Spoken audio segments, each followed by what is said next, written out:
So, you know what the holiday season is like? It's cheerful and fun, and we try to take some time off, but it's not that easy to catch a break. And then the next thing you know, it's January. The days are cold and gray, and you can't wake up in the morning. Trust me, I know. It can be hard to feel at the top of your game in the winter months. So while it's great to set new goals just this week, today we're bringing back an episode that should help you in that department. Slow Burn, Understanding Chronic Stress and Overcoming Burnout with Paula Davis. Sit back, relax, and enjoy. Burnout is associated with our workplace. It's really something that's connected to our world of work. And so you have to take a look at what is it in my work environment also that is driving some of this. And can it be fixed? How do I fix it? Who do I have to have a conversation with? You have to start, again, asking some of those deeper level questions so that you don't just end up right back in the same situation that you started in. This is In Good Companies from Cadence Bank, the podcast where we share the forces shaping business to navigate the opportunities ahead. We're empowered to help through this podcast or any of our more than 350 locations across the South and Texas. Me, I'm Ari Marin. I'm your new In Good Companies host. I'm a family wealth strategist here at Cadence Bank, a longtime listener, past guest, and podcast aficionado. Burnout is more than just a buzzword. It's a serious issue affecting many professionals today. In fact, the World Health Organization has recently recognized burnout as an occupational phenomenon. So what is it caused by? And more importantly, what can we do about it? Today's guest knows burnout inside and out, and she's made it her mission to tackle the problem at the root. I'm Paula Davis. I'm the founder and CEO of the Stress and Resilience Institute, and I'm a recovering lawyer turned well-being expert, burnout prevention expert, author, all that good stuff. Paula is a burnout expert with a degree in applied psychology and a firm that helps organizations recognize, manage, and overcome chronic stress. She has been fighting burnout for over a decade. And this journey, well, it started with her own experience in the workplace. I started practicing law and practiced law for 7 years. And then I burned out during what became the last year of my law practice and found that to be a very transformative period of time. And so when I first started burning out, it just felt like my stress was at a consistent high pace. Like there was nothing that I felt like I could do to kind of come off of that high level of stress. So I started to roll into work a little bit later. I procrastinated a lot. I was very distracted and I had a hard time, really kind of thinking through things clearly, which is a big problem when that's really your job as a lawyer, is to really be thinking through your client's sophisticated challenges.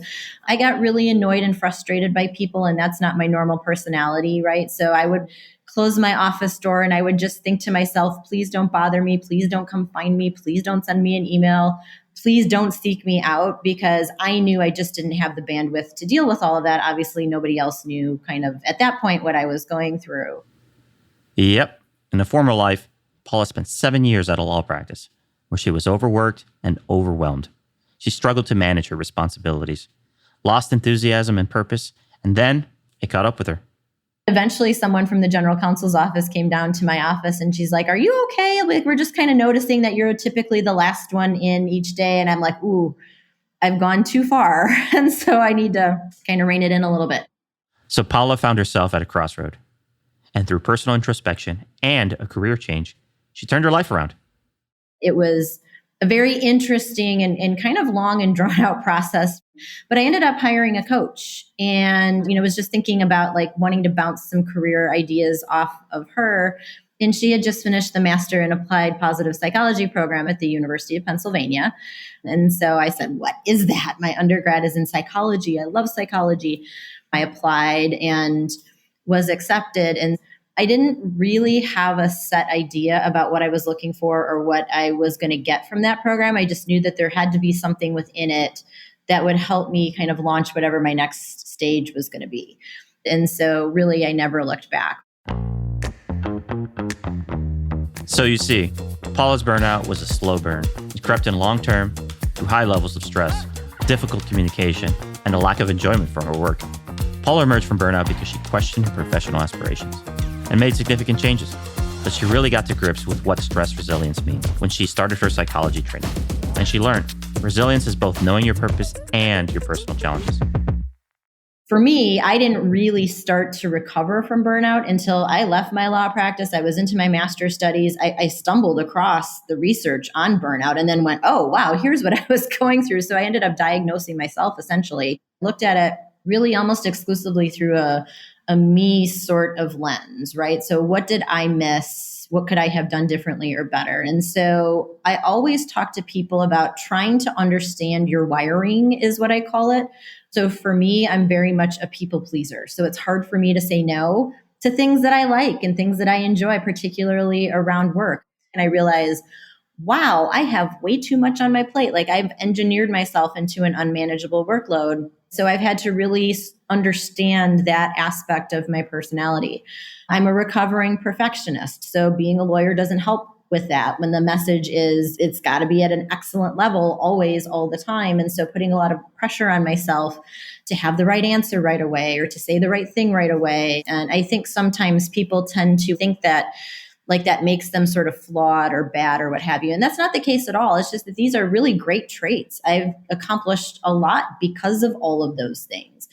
But it's like taming a wild animal. It's like I've got to know my boundaries and I've got to know my limits and I have to honor that all of these traits do good things, but they can also have a shadow side, or I can take them too far if I don't have my limits and boundaries in place. And so, but it's an ongoing process, but that's really where it starts. That's where we all have to start with this, to examine kind of those deeper core values and beliefs that we've ascribed to, or that we were taught, or that we grew up with, and that, influence how we see the world. Absolutely. So coming out of burnout, how did you get your energy back? It took a while. I mean, it really did. And that's another message to convey to folks is that if you have experienced burnout and you're now trying to recover from it, it takes some time, right? And so that exhaustion piece, that chronic physical and emotional exhaustion, which is one of the 3 dimensions of burnout, takes some time. And so thinking about what that looks like, do you need an extended period of time off? If you do, or even if you don't, how are you going to continue to maneuver in your work environment so that it doesn't happen again? Because we know that burnout is associated with our workplace. There is a workplace association, cause, or root attached to burnout. And so you have to take a look at what is it in my work environment also that is driving some of this, and can it be fixed? How do I fix it? Who do I have to have a conversation with? What is that going to look like? Is this somewhere that I still feel like I can thrive and grow and become what I want to become? And so you have to start, again, asking some of those deeper level questions so that you don't just end up right back in the same situation that you started in. Paula, we hear you loud and clear. Burnout is a workplace issue. So whether you're dealing with chronic fatigue yourself or you're a leader looking to take care of your team, there are ways to spot burnout in its early stages. And believe us, a conversation is a good place to start. It's not like we're wearing a sign walking around saying like, woo, I'm burned out. So normalizing conversations about stress and how we talk about it, I think is a really good first step. But some early warning signs to think about are procrastination. Procrastination is one of the earliest warning signs that something is shifting between just our mindset, just generally about how we're feeling and experiencing our world of work.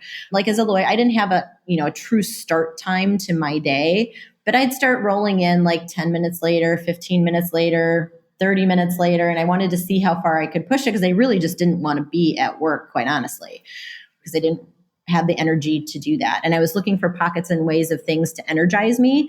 And it was everything other than work or being at work. And so procrastination is a big one to pay attention to. Noticing changes in productivity. Are you not like completing the same number of projects, however it is you're measured in terms of your work? Are you putting in fewer hours? Is it taking you longer to get things done? Are you noticing anybody on your team experiencing that, or have there been changes in productivity? None of these alone necessarily indicates that somebody is burning out, but it should invite a conversation. If we're looking at this for ourselves, or if leaders are noticing this or wondering about this with their teams, I always tell people to get curious, right? Just don't assume something, but just start, maybe asking some questions and, what's got your attention, lately and things of that nature. As I mentioned, chronic stress shows up physically. So are you noticing that you're getting sick more frequently? I practiced commercial real estate law, so I did deals. And so every time I finished or closed a real estate deal, it's like my body crashed and I got a cold or I got a bad headache or my stomach would start to hurt. And so that's also too, looking and knowing for yourself, physically, do I feel different than I typically do, right? Another early warning sign to think about is what I call every curveball is a major crisis.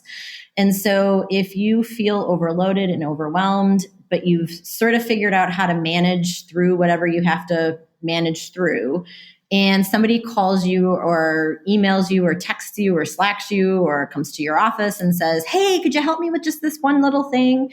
And you notice you have a white hot, intense rage reaction to that, whether it's internally or maybe outwardly, you have a level 12 reaction to a level 1 request. That's something to pay attention to, because that cynicism, that chronic frustration, that angsty feeling about, being pressured to get stuff done and interacting with my clients and all of that is the second dimension of burnout. And then lastly, are you having a harder time concentrating? Because chronic stress will really start to make it more difficult for us to really use that executive functioning of our brain, right? We can't concentrate as much. Our logical thinking isn't necessarily where we want it to be, and just paying attention to things like that. So try and kind of look for that cluster of traits. Those are some of the early warning signs that should make you think like, all right, I got to take a step back and maybe think, okay, what's causing this? Because I'm not going to truly fix this until we get into the causes of burnout. Let me recap here. If you find yourself procrastinating or struggling to be productive, if you're starting to show up late or lose focus on your tasks, those are early signs that you are low on energy. If one of your colleagues gets sick more frequently, if they often have a headache or struggle with their appetite, they might be fighting off fatigue. And if emotionally you feel less stable or able to solve problems, if you struggle to think straight, it might be because your brain is in overload. Often the reason we sink deeper into burnout is that we're too tired to notice symptoms. So the more informed we are, the more we can check in before we're in the red zone. And to help us along, Paula's got a couple of tips. I want people to think about their last full week of work. So if you were on vacation or holiday last week, go to the prior week, but think about your last full week of work. And the scale is 1 is lowest, 5 is highest. And the first question to ask yourself is, how overwhelmed do I feel? And so assign a number to that, right? If I'm at a 4.5, if I'm at a 4, if I'm at a 5, then you got to ask, okay, why? Why am I at such a high level of overwhelm? Am I working on a specific project that has just got tons of deadlines and I know that is like at the end of next week when it's turned in, things will get better? Am I in the middle of my busy season just such that this is the way of the world right now for the next couple of months and that's what it is? Or is it hard for you to answer that question such that you like, I'm not sure, but I've felt really overwhelmed for like the last 4 months or 5 months or 6 months or longer. Burnout is chronic. We don't just wake up one day and go, woo, I'm burned out. It's usually something that's been happening over a period of time. And so that's, something to look for is how long have you been noticing or feeling the overwhelm? And is there a reason that you can pinpoint that's driving it? So that's the first question. The second question is, how productive do I feel? So again, kind of getting at that procrastination piece, right? Do I still feel like I'm as productive as I typically am? So then assign a number to that. 1 is lowest, 5 is highest. How effective do you feel is the third question to consider, right? Am I still effective in my role? Do I feel like I'm still effective as a good team member and a colleague, as a leader? Have I noticed differences in that respect? So 1 is lowest, 5 is highest. And then the last question is my favorite one, and it's, how much fun am I having? And this isn't about like, woo, we had a retreat and lots of parties and, we're whooping it up here at work. It's about, do I feel connected to my work? Do I feel valued? Do I feel recognized? Because work shouldn't feel like one big long geometry class. And so like there should be some sort of like levity on some level. And so What number would you assign to that? Those are 4 questions that folks can start to use as a little check-in for themselves. So for managers or leaders, how can they look out for their employees? So I think here's where we start to get into some of the other side of the burnout conversation. My approach is, I call it taking a me and a we approach to understanding and dealing with this concept with burnout. So part of it and part of the problem, I think, and the reason why a lot of burnout efforts haven't been successful is we focus almost myopically on just the me, right? How do we help people get better at managing their stress? And we give them a lot of frontline step 1 strategies and techniques and training and tools. And all of those things are really important and they're really, really good.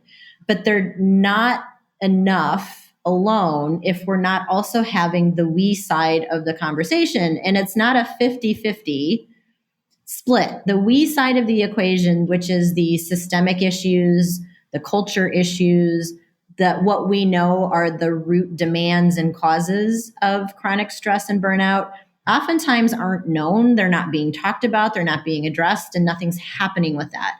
And if I had to put it into an equation, 70% about is the we side, 30% is the me side. Right now, we're focusing almost 100% just on the me side with the wrong, probably tools that aren't quite helpful. And so one of the best things that leaders can do is start to understand what are the causes of chronic stress in the first place, because they're oftentimes in a better position to mitigate, influence, challenge, change what those are. And so I call them the core 6.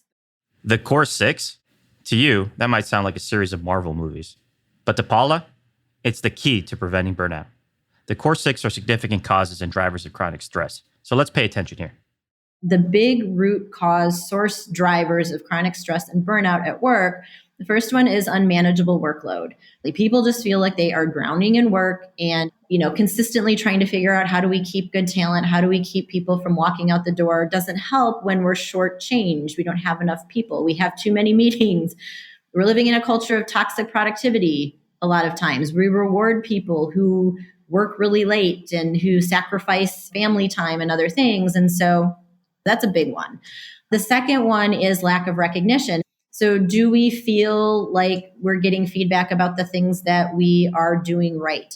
Does our title match where we think our level of expertise is? Do we feel like we are getting paid or compensated fairly? Do I feel like I matter? Does my work matter, right? Unfairness is the third one. So unfairness is organizational politics and red tape. And I am certainly not asking leaders to fix organizational politics and red tape, but to simply be aware of how that operates on people's stress levels, right? And is there anything that they can do to run interference, perhaps? Lack of connection is also a big one. And this one is still an ongoing problem, right? What does connection look like at work? What does community look like at work? If we're working hybrid, if we're working remote, if we're all back in the office, how do we interact with each other? What does this mean? How do we give people a sense of autonomy and flexibility? I want a sense of flexibility and control about my day, the decisions that I make, the type of work that I can do, how I interact with other people. And so we've got to figure that out. And then the last one is values misalignment or values alignment. Am I, as a leader, living the values and walking the values of the organization, of my team? As an individual, when I come to work, do the values that I expect and want from my work match my work environment? Do I see them somewhere in this organization? Particularly when it comes to generational conversations and generational conflicts, right? Because the values that I want as Gen Z or a younger millennial likely look different than a senior Gen Xer or a boomer who values or has grown up in their world and in their world of work very, very differently. And so there's a lot of tension right now and clash between all of those values, and how do we get them aligned in order to get there? As a millennial myself, I can say that in the past experience, a sort of misalignment with the way that managers had tried to motivate me. And I've seen that with some of our younger employees as well, where we see that there's a sort of misunderstanding of what this next generation is motivated by, and just trying to see things their way. But I don't have the proper platform to do that because I don't understand where they're coming from.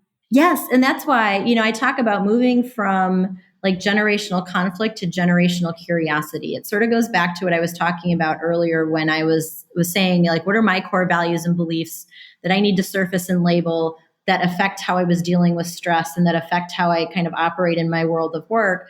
We have to also think about what are the core values and beliefs of each generation and how are they different and how are they similar, and start talking about those at those levels, at that deeper kind of level, because otherwise the temptation can be to label you as a millennial, oh, those millennials, they're just so lazy, right? They're just such slackers and they're not willing to like work hard or put in the time.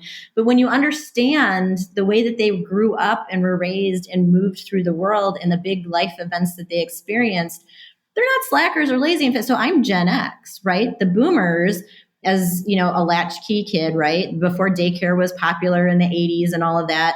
My parents left me with a key, and after school, I went home and let myself in the house and hung out for a couple of hours by myself, right? So a lot of people in Gen X are very autonomous. We've experienced a lot of independence, and we saw how our boomer parents or grandparents worked, and we're like, I don't want that, right? And so we wanted more work-life balance. And that's not bad or wrong. We just have to understand where each generation is coming from, talk at that values and that deeper level, and kind of get curious about the story behind all of that.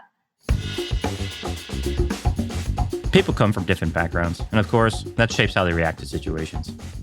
But one thing we have in common is we're all emotionally tied to our work, connecting with our colleagues, being aligned with the values of our company, feeling empowered and autonomous, and trusting that we're managing well. These are all the core contributors to well-being at work, and they can provide a roadmap for recovery. So as far as recovery goes, do you have any tips or strategies that you'd like to talk about? So in addition to some of the pieces that we've already talked about, there's some really great research being done in Australia by a leadership expert named Nick Petrie. And he last year interviewed over 1,000 people about their burnout experience, he and his team. And what he found is that there was just a very, very small segment of that group who were really high performers. They worked really, really long hours. They worked really hard at work, but that they didn't burn out. And so he and his team sort of wondered why and started to dig into that. They noticed some similarities across that group of people, right? The high chargers, high performers, high achievers who didn't burn out. And so, one of the things is having a good ritual to switch from home to work mode, right? So when I'm at work, I'm focused on work. I'm like hard charging at work. I'm getting stuff done. I've got my head down. And I think about this too. And for me, I have a visual where it's sort of like I leave my office and I need to go home first before I pick Lucy up from school. And I need to sort of like change my clothes. I need to feed the dog. I need to kind of transition out of Paula at work mode into Paula at home mode. And it's almost like I feel like Superman, like taking off his cape or something. And now I'm going back into the world as like regular Paula or Paula the mom. And that's helped me show up then at her school in that different mode or mindset. Can I do that every day? No. There are some days where I'm like, finishing the Zoom or hanging up the call and I'm stressed out and I got to go pick her up, right? And I notice how different I am and how different I interact and react with her on those days versus the days where I'm actually able to kind of make that transition. And so that's a really important one to be thinking about.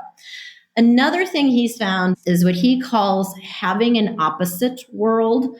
So oftentimes, especially as entrepreneurs, leaders, managers, business owners, our work is our world. It's who we are and who we've become. And that was one of the things that was hard when I left my law practice. I struggled with like, I'm not a lawyer anymore. Like, who am I? My worth as a human got tied up with my title at work.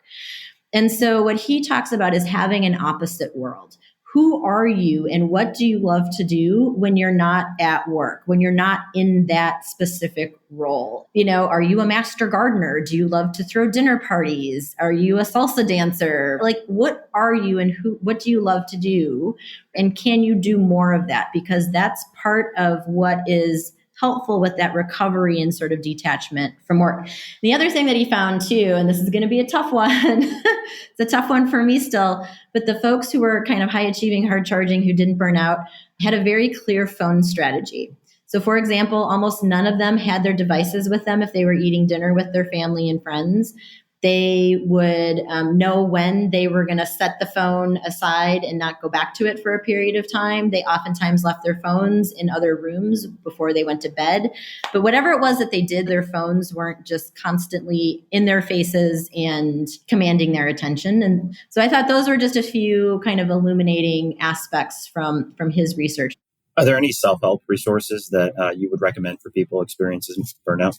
There's a lot out there now about burnout, but a lot of it is not very substantive. And so if folks are interested in books or TED Talks, one of the ones that I like to point people to is a TED Talk by Dr. Kelly McGonigal, and it's called The Upside of Stress. It's helped me rethink how I think about stress in a really cool way. So she talks about like all of the benefits that our stress response is meant to help us with that we oftentimes ignore and blow right by. I love anything by Brené Brown. I particularly love for leaders, Dare to Lead, because I think it gets into some of those deeper kind of core competencies that we oftentimes aren't educated about and miss in leadership training. And I think her most recent book is called Atlas of the Heart.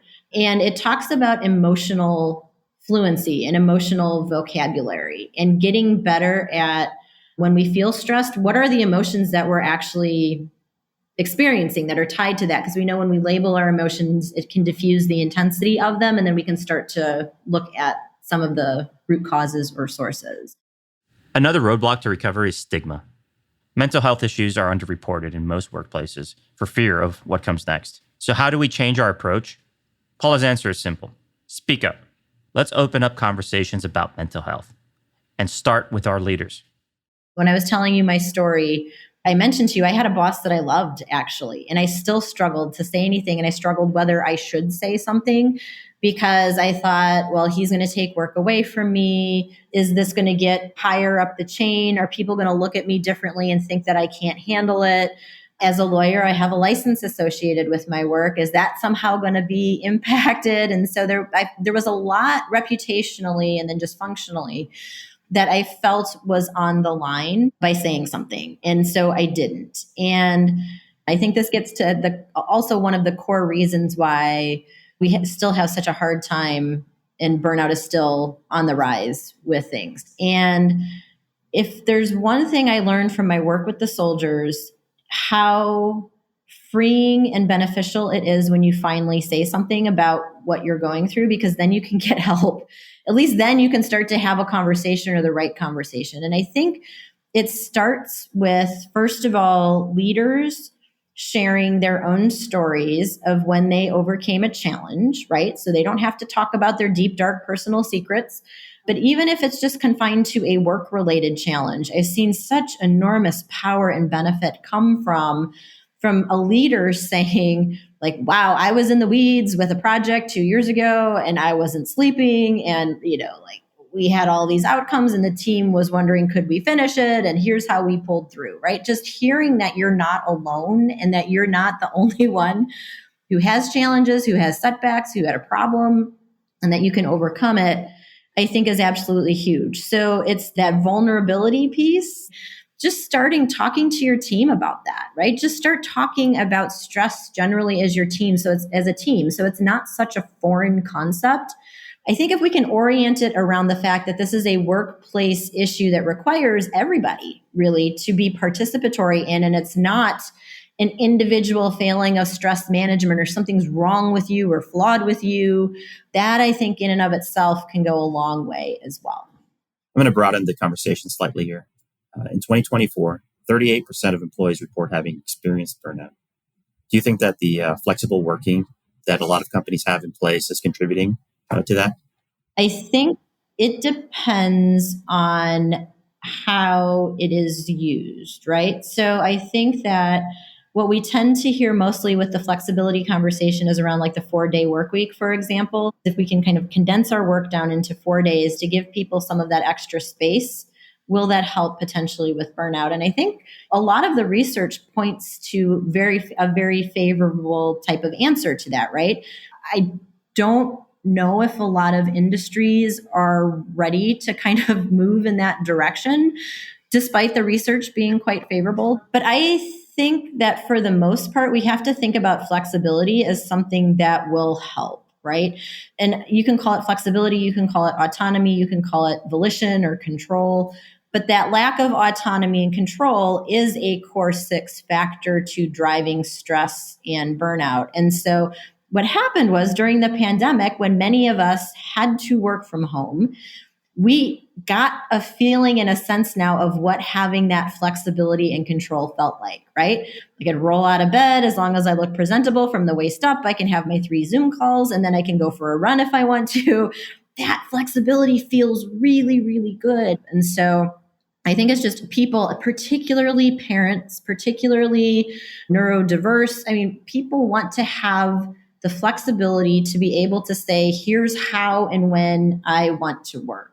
And I understand, you got to have, your rules and your systems and things in place in work so that it all functions well. But I think largely flexibility is one of those things that is a positive in this situation.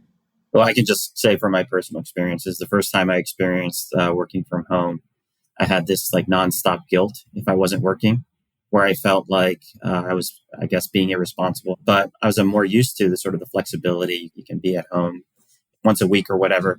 I found that it helps me, focus on work. But when I need to focus on home stuff, it gives me the flexibility to do that. And I almost see it as a form of meditation where I can take breaks. I can do something that helps me in my personal life, run an errand, walk the dog, something that makes me feel good, and then go back to work feeling a little bit more refreshed than I did previously. So that's how I think of flexibility and autonomy. We all are wired to want to choose our own adventure.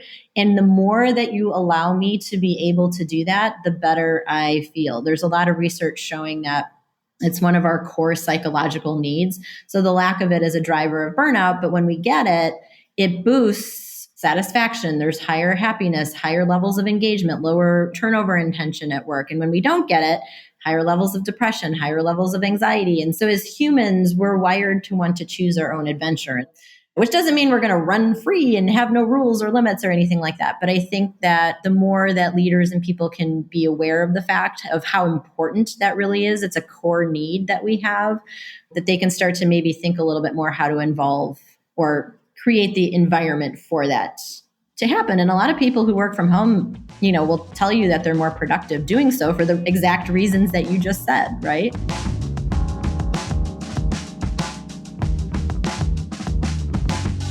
Freedom to just be.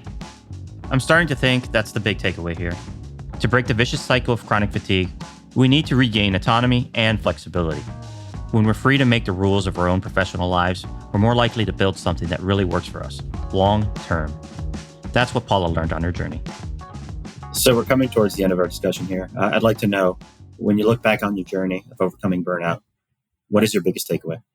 My biggest takeaway is that I describe my experience with burnout really as a blessing, because I was on autopilot for a lot of my career. And going through burnout, while it was a really tough experience and I had to do a lot of soul searching both before and after, it really helped to point me back to thinking very deeply about, what did I really want to do? What do I really want to do? How do I want to impact the world? What are my strengths and talents? What are the things that light me up and give me joy? What contribution do I want to make? And so I wouldn't have gotten to that point unless I think something pretty major like that had kind of yanked me out of that, because I was in the achiever mode and all of that. And I think that would have kept me stuck for quite some time. So I look at it really, really as a blessing. So burnout, really it's a productive thing. And while we'd rather not go through it at all, if you're listening and you're in the throes of it, just know it's not the end of the road.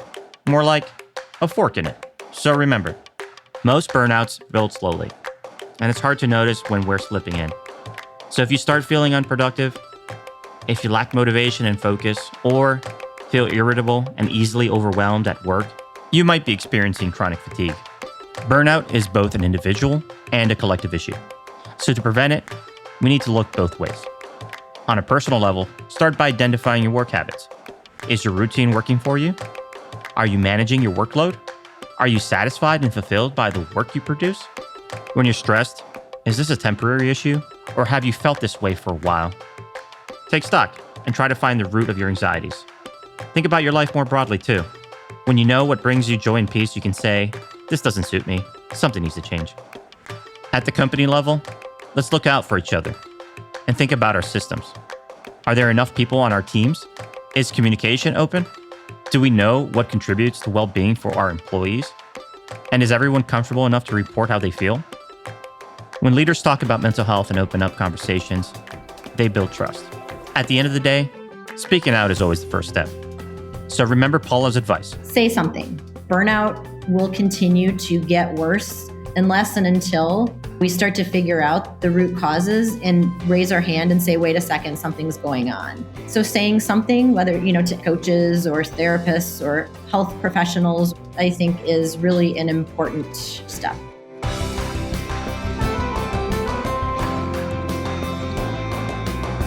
I'd like to thank Paula Davis for joining us today. Her depth of experience, both professional and personal, was a true lesson in resilience.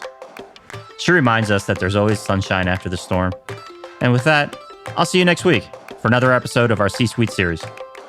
Do you want to hear more In Good Companies this summer? Then subscribe, rate, and review the show. We'd love to hear from you, and you'll help us make more episodes with new guests. In Good Companies is a podcast from Cadence Bank, member FDIC, equal opportunity lender. Our production team is Natalie Barron and Edie Pengelly. Our executive producer is Daniel Cornell.